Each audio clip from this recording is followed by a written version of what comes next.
Hey guys, welcome to episode 3 of the Unbroken Ground. I'm so glad that you're listening, maybe for your first time, maybe for the last time. I don't know. I'm just glad that you're here. We're going to be talking today about a fun topic. Politics, always a great and easy topic to talk about. So I know that you are looking forward to that. Probably should explain first the name of the podcast episode this week, which is called, just went ahead and named it Tasty Little Death Machines. Not really because that's what I feel about politics, but because that is just a random thing that I found this week.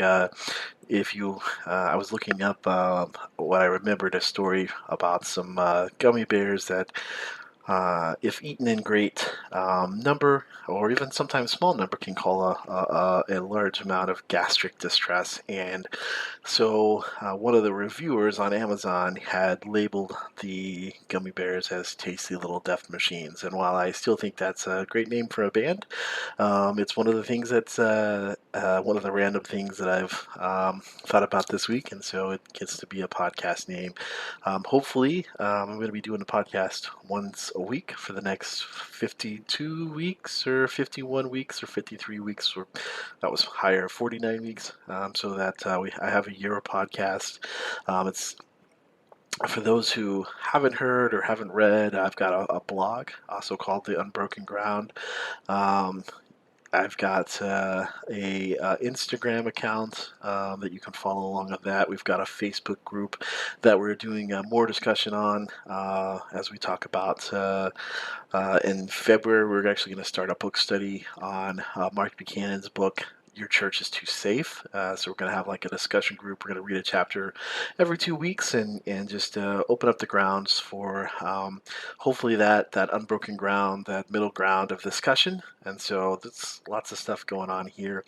So if you have questions, suggestions, you can always send an email to the unbrokenground@gmail.com, and I will get that. I don't check that super regularly because this podcasting thing is a hobby and not my full-time job, if you can't tell.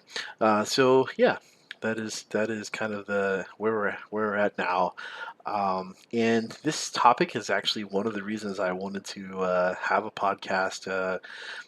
The some of the, I guess, the main impetus to the finding the unbroken ground, to finding the middle ground, to finding that place that Christianity hasn't really lived a whole lot sometimes. And so I'm just going to start with just kind of telling you my background and where I'm at and where I'm coming from, and help you see kind of what I'm going to say, or why I say what I say.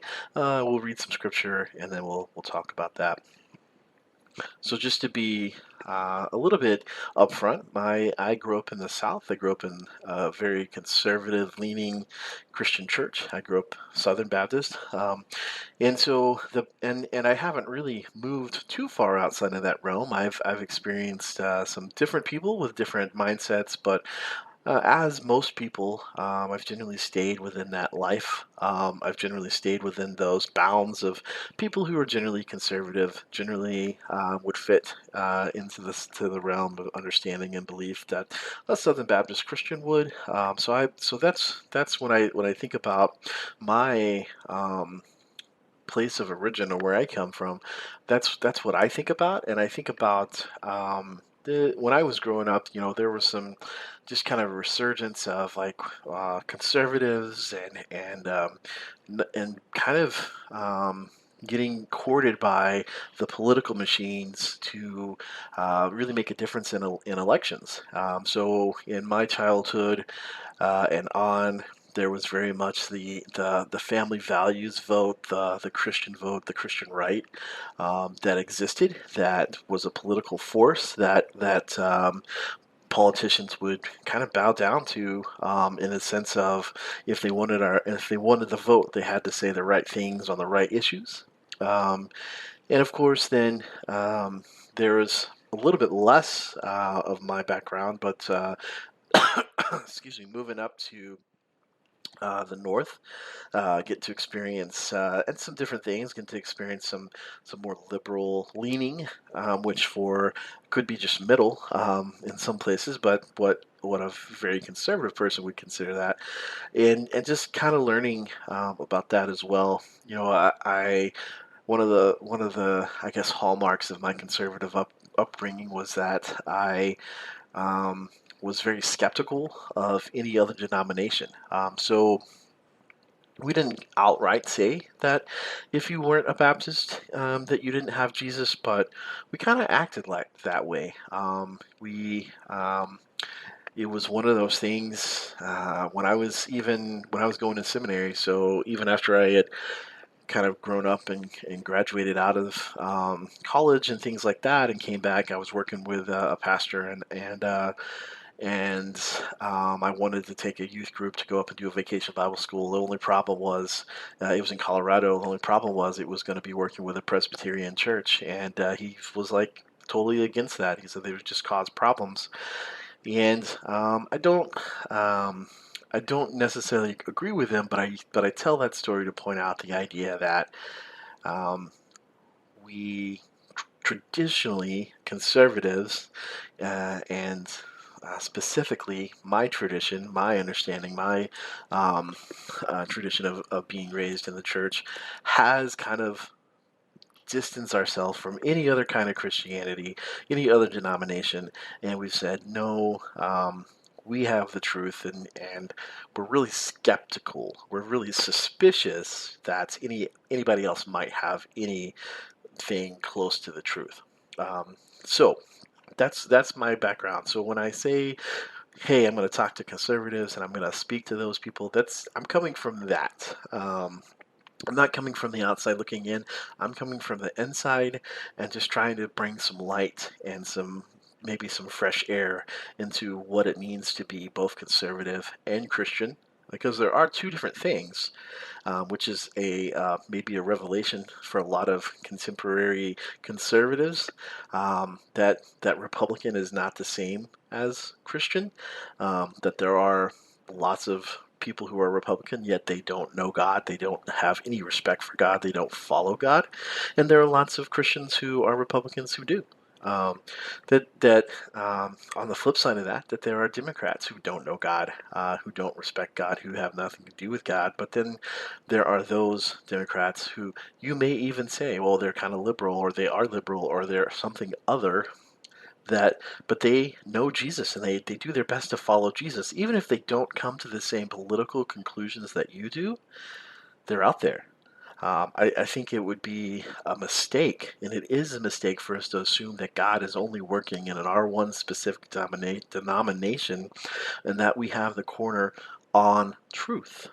And yet sometimes we really we live that way. It's pretty crazy when you think about it, that we would think that God is only working in this, even though it's a very large denomination. I grew up Southern Baptist Church, pretty huge, but that's not the only place that God is working. And to even act like it is because we have it all figured out is just wrong.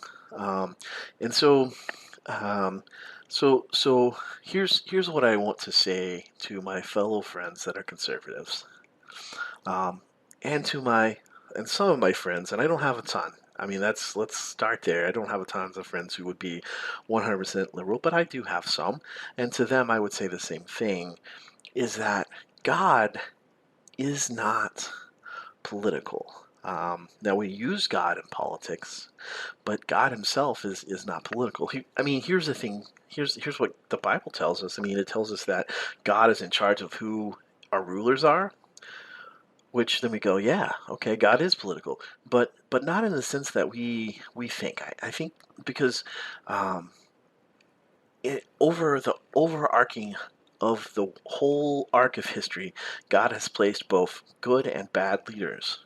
God has placed good leaders and He's placed bad leaders, and in the opportunity for us as followers of that follow Jesus is, how do we live our life in reflection of who God is and who Jesus is, whether the ruler is good, whether the ruler is bad.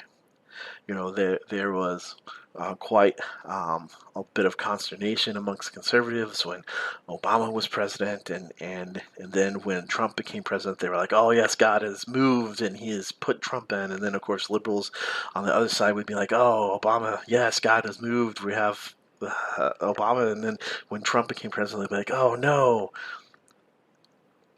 And on both sides, it's the fact is that God is not as concerned about that politics, that's being right or wrong, being on the left or right, as we are. But even more so, I think we have to look into the. If you want, you're like, okay, but what does Jesus say, or what does Jesus do with these kind of situations where there are people on both ends on the spectrum? They're so far away from each other, and I think there's two things. There's a story I want to talk about, and then there's also two stories I want to talk about, and then there's also some scripture I want to read. And so I'm just not going to read the two stories um, but I am. So I'm going to tell them they are from the Bible. I'll put some references later. So the first one is the fact that Jesus goes and talks to the woman at the well. So, one thing to understand about Jesus going to talk to the woman at the well is that Jesus was in Samaria, and Samaria was the the land they were. It was the land that was the former family members, tribe members that made up the nation of Israel, both Samaria and Judah. And then there was other brothers in there, but they used to be one land. They used to be one nation. The northern kingdom was Samaria, what became known as Samaria. The southern kingdom is Judah. That's a really basic understanding of that. Just because there's a lot more history into that, but not going to go into all of that. Because the point is that by the time Jesus is on the earth, the Jews, those who were living in Judah, hated the Samaritans. They hated them because they were their brothers, and they felt like that they were their family. They were their ancestors together. They were followers of God together. And then the northern kingdom lost its way, left. Following God, and the southern kingdom stayed more faithful. And so, by the time Jesus is on the earth, the southern kingdom, the Jews, those of Judah, wanted nothing to do with those of the northern kingdom. It was said that a good Jew, instead of going straight from the southern kingdom to the northern part of past passed up into the top of Israel, they would go around. It would be a longer journey, but they wouldn't walk through Samaria because of that. The fact that there were people who used to be in their in the group, but then they said, no, you can't be because you lost your way. You follow false gods. You don't follow the one true God. And so Jesus, here he goes. He's walking through, and they're like, "Do you want to go around?" And Jesus is like, "No, we're going straight through." And he ends up at a well, and he ends up talking to a Samaritan woman. Why is this important? Why is this story important?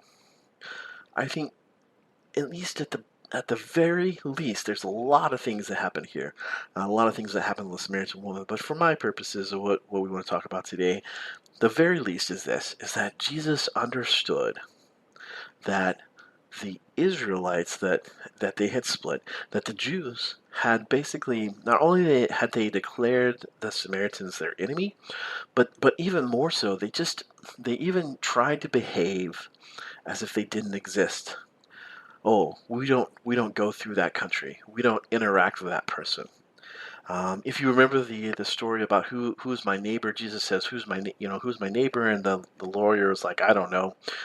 You tell me. And so he tells a story, and he tells a story about how the priest and the Levite they walked past, but the Samaritan, again, Jesus is like, hey, you remember those people, that people group, that country, those guys.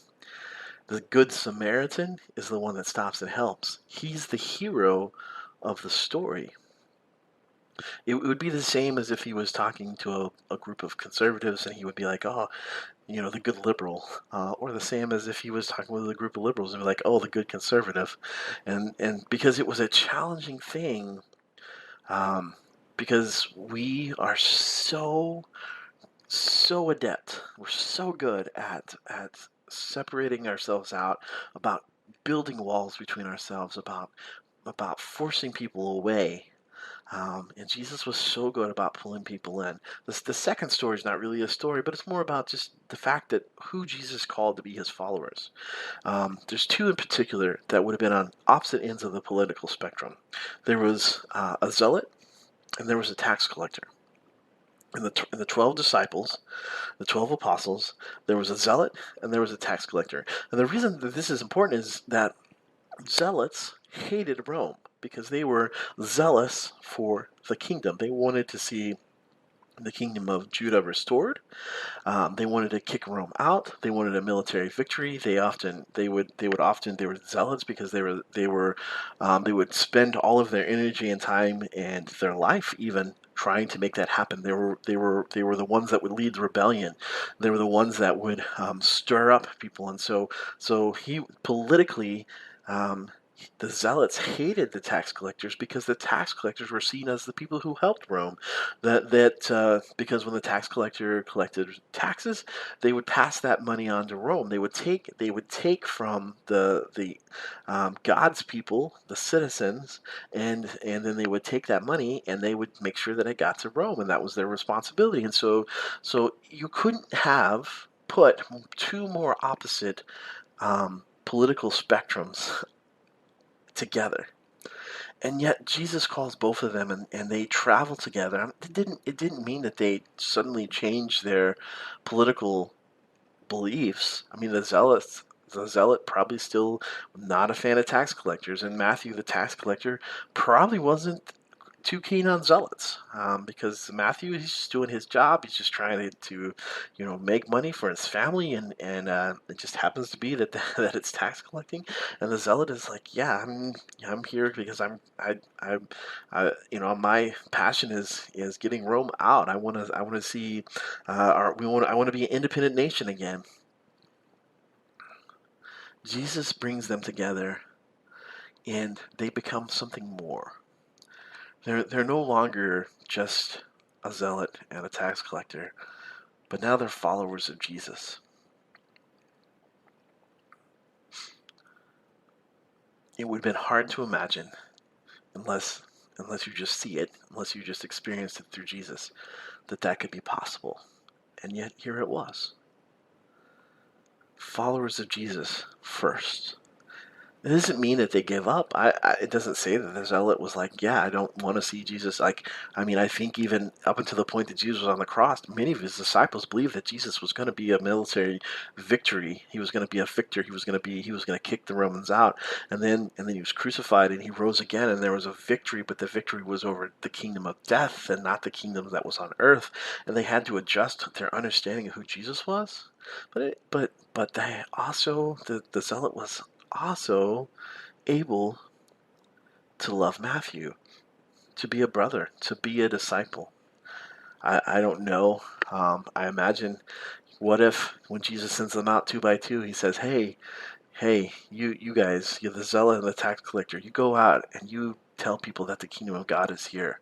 I mean, what a testimony that would be.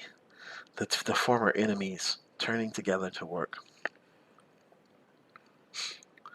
In our culture, we've made it too easy to simply disregard people who don't think or believe like us, politically or otherwise. We've said, I think beyond even saying that person is my enemy, we've just said that person doesn't exist. They don't matter. We disregard them. We were able to deride them. We're able to be derisive about them. We're able to be cynical and we're able to be sarcastic, and we're able to be like, oh, I have concrete examples. Um, sometimes in the circles I run in, they'll say like, oh, Joe Biden. Oh yeah, well, we don't know who he is or what God he follows, and yet I don't know the man, and I don't know. I can't verify his heart. I know that he is a Catholic who prays to God. Is he a Jesus follower? I don't know, but I'd be very, very hesitant to declare that he wasn't. I'd be very hesitant to determine the salvation status of anybody. I'd be very hesitant to determine just because someone belongs to a different denomination that to just be suspicious that the light of Jesus is even in that denomination. I think it's the opposite. I'm suspicious that Jesus is moving in more places than we ever imagined because God is bigger and greater than we could ever imagine. And so we've created a culture that's just like we can write off those people who are liberal or different from us. And the same thing. I know that those who are liberal will just feel the same way. They're like, oh, those conservatives, oh yeah, they're just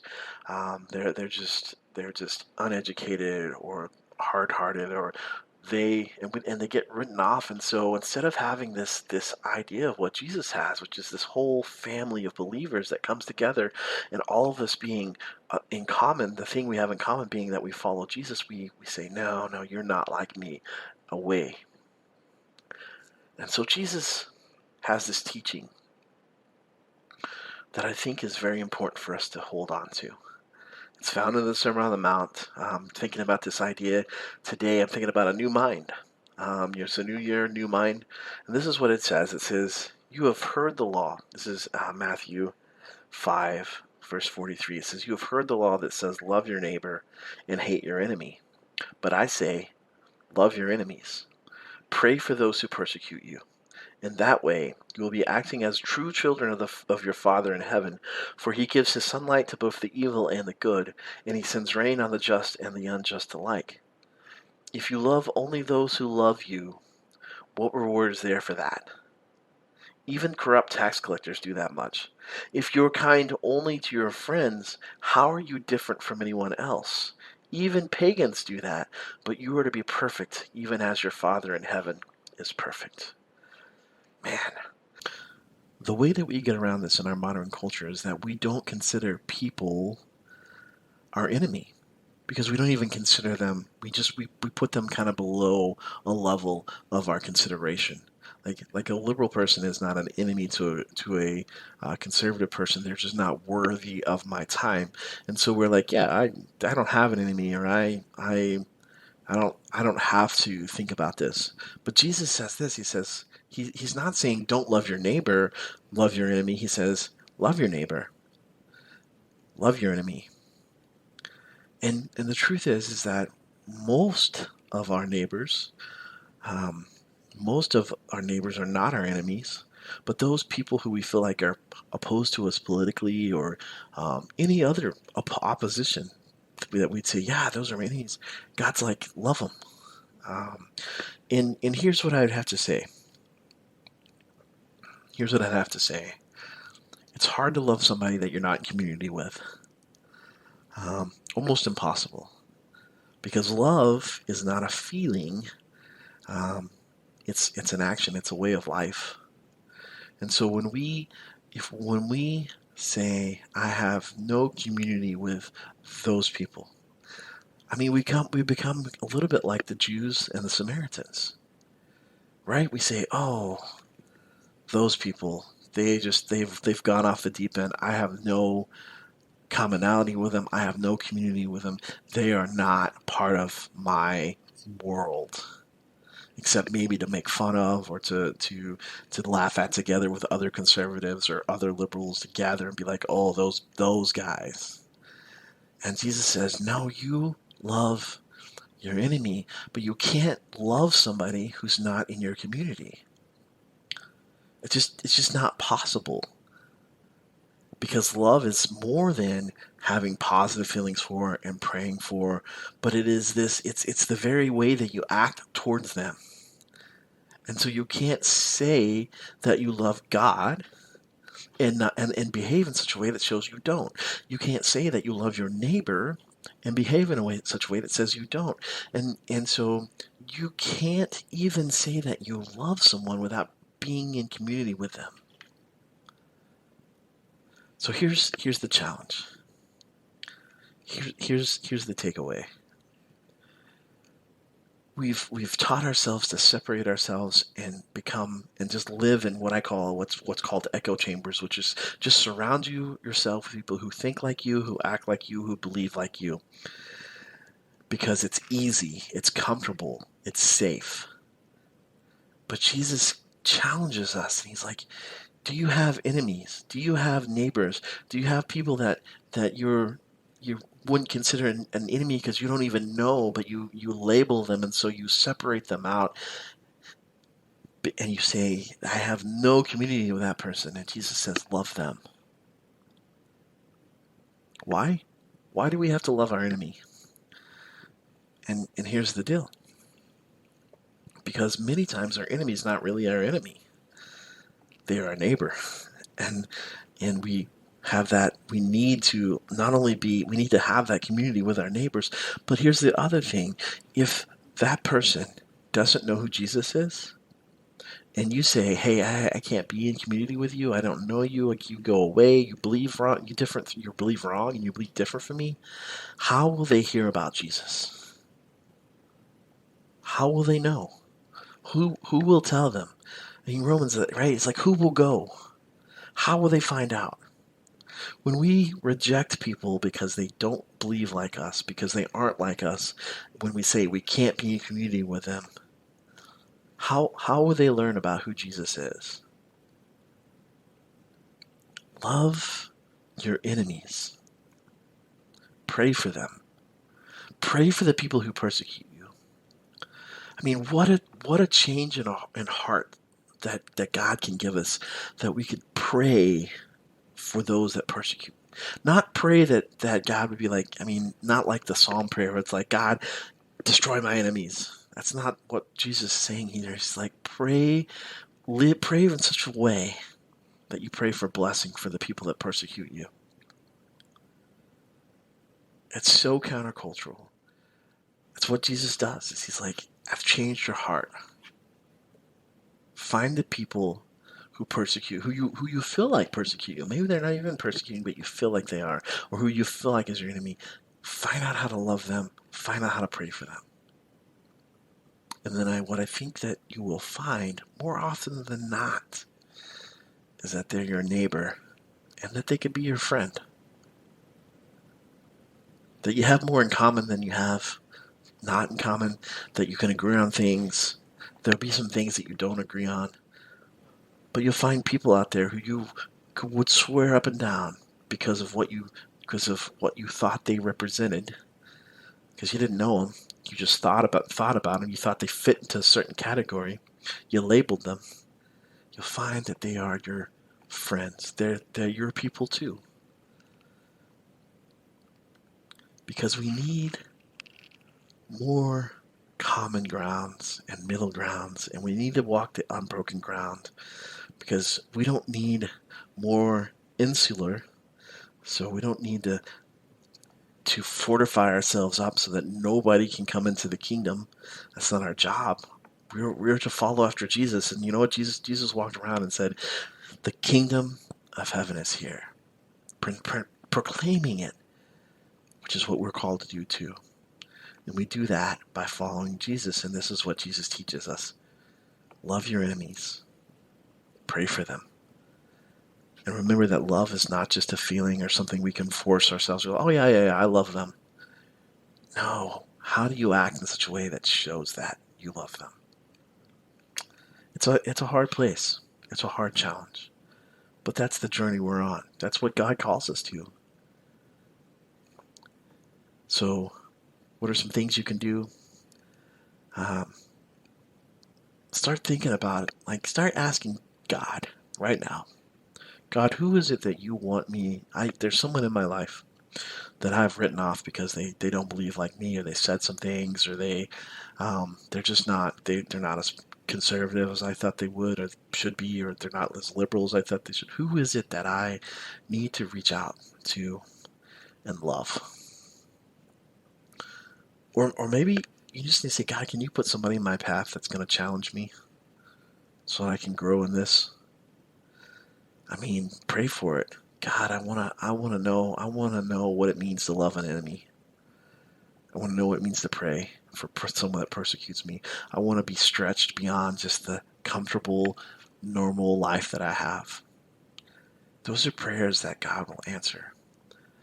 Why? Because He wants to see people He wants to see people invited into his kingdom, and he wants to see his good name proclaimed. So there you have it. Maybe there's some other things that have spoken to you, some other things that have touched your heart. Hopefully, it's something that you can get behind. And also, if you have an experience, or if you do it and you say, hey, this has happened, hey, come join our Facebook group and tell us about it. Send me an email. Put it on the Instagram.